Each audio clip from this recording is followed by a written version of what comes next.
Madeira, or Madeira as it's called in Portuguese, is a volcanic island in the Atlantic which was formed in its final shape 7 million years ago. It first became inhabited by the Portuguese in the 15th century. It has peaks that reach 1,800 meters. And although it has no real stable rivers, there are 1,000 kilometers of man-made irrigation systems called levadas. The capital of Madeira is Funchal on the south coast, and we were heading across the island to the north coast. A ribeiro in Portuguese is a ravine, and we would be making a very steep ascent through Ribeiro Frio. So we've started the ascent, and only 10 minutes in, completely out of breath. It's like so hard on the lungs.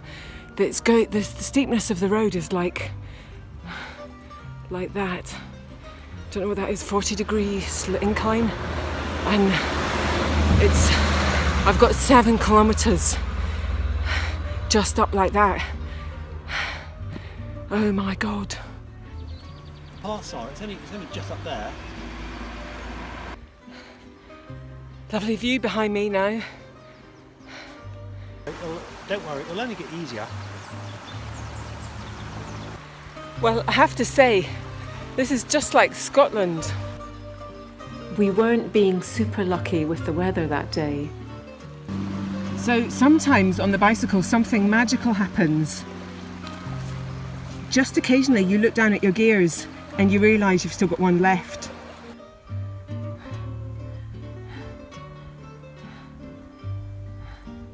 Just for the record, I'm out of the death zone now.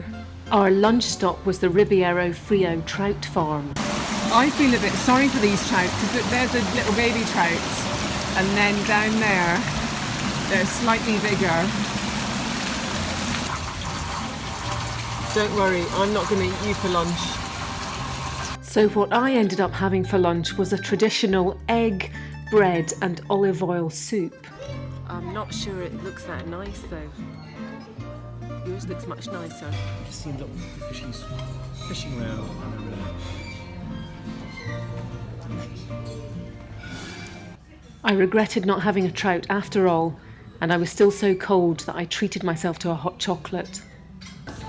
So Sara, are you warming up yet? Marginally. So this is a viewpoint after Ribeiro Frio. Ribeiro Frio is well named, but this is a nice viewpoint here. Madeira is very verdant with lots of vegetables growing all over. And here you can see one of the many irrigation channels. Is it that way? Madeira is just all hills. I think I'm nearly at the top of the hill. Heading to the hotel. I'm on my own. Me and the road and the iPhone. I'm still not at the top of the hill. There's more to go. I'm just pushing my bike now. It's a lovely view, and it's quite quiet, the road. And Madeira is very tough cycling. It's just up and down, and when you go up it's really steep. So a few times I've had to get off and push like this now. You can see it's very nice. Soon I got to a roadside altar.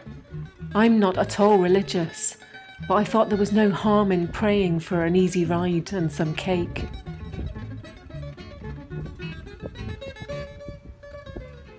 Much of the north coast of Madeira drops very sharply into the sea. I made a new friend at the guest house. And the next day we were off again up more hills. So this is day 2. We made it yesterday and now we're cycling along the north coast of Madeira. Some stretches of the north coast are absolutely beautiful.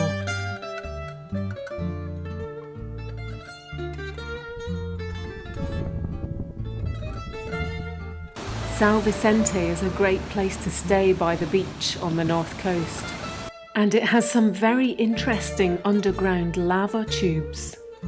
These form from volcanic eruptions as the lava cools on the outside and the inner lava flows more quickly, leaving a hollow tube.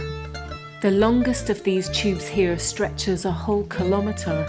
There may be many more of these undiscovered in the rest of Madeira, and experiments are going on to see if storing wine in these lava tubes improves its quality.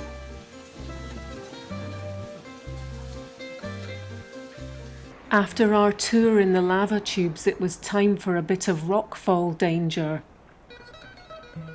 There are lots of tunnels all round the coast in Madeira cut into the rock, but many of them are a bit too long and dark for cyclists to go through, so we were taking lots of coastal roads. And on the northwest coast after winter, these were quite overgrown.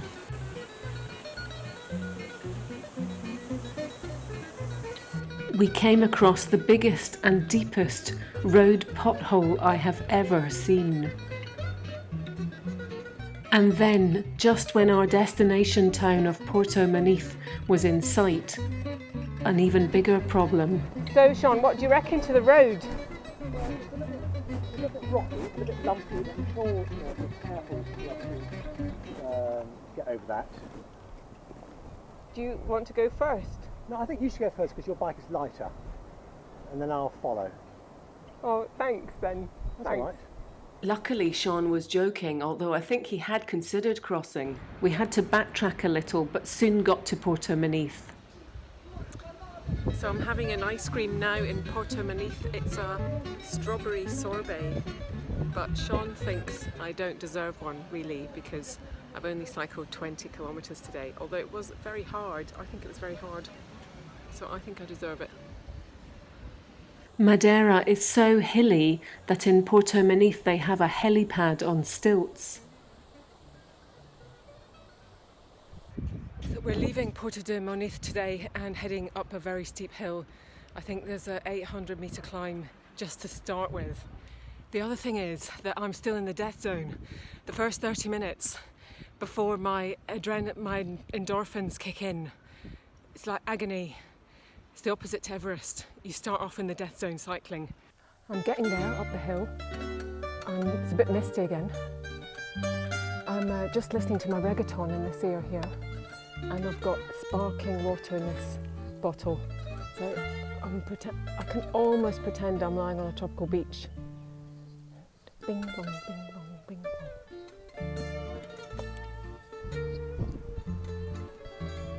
The road ahead.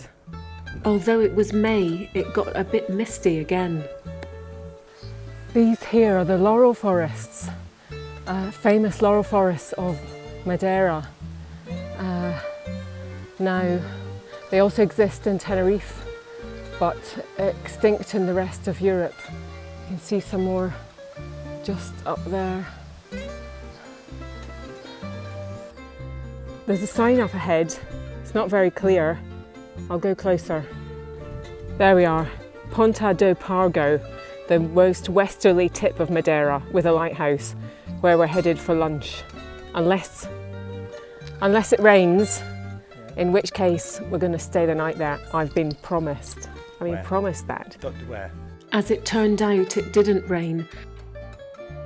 Calheta on the south coast was a lovely place to stay for the night.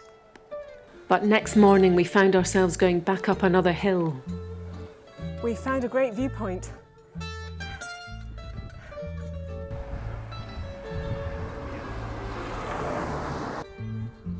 And here I've got my cheese sandwich, which I've been looking forward to.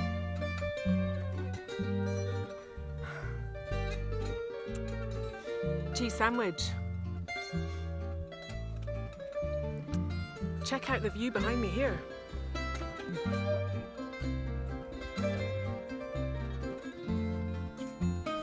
The south coast of Madeira has lots of banana plantations.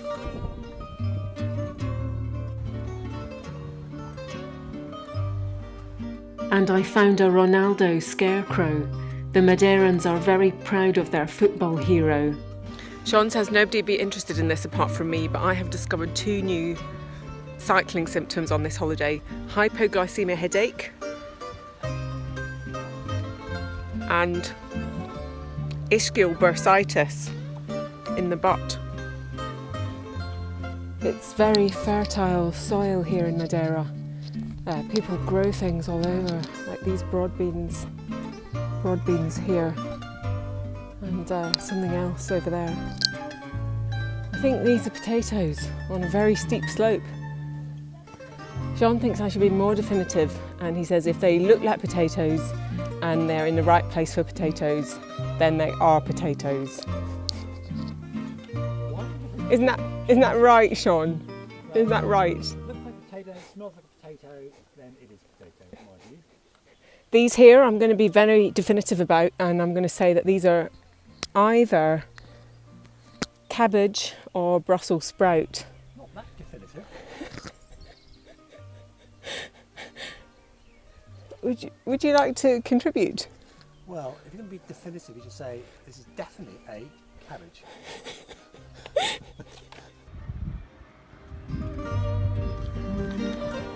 Here's our next hotel. Up in the mountains. Well, it has beautiful grounds. And there's the hotel.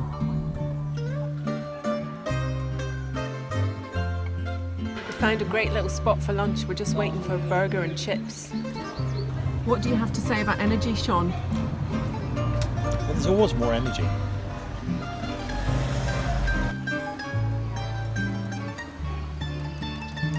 So, Sean, where does energy come from? Talk about the human body, Yes. the mind. Last day today, just heading back towards Funchal. And quite an easy day, it's just downhill.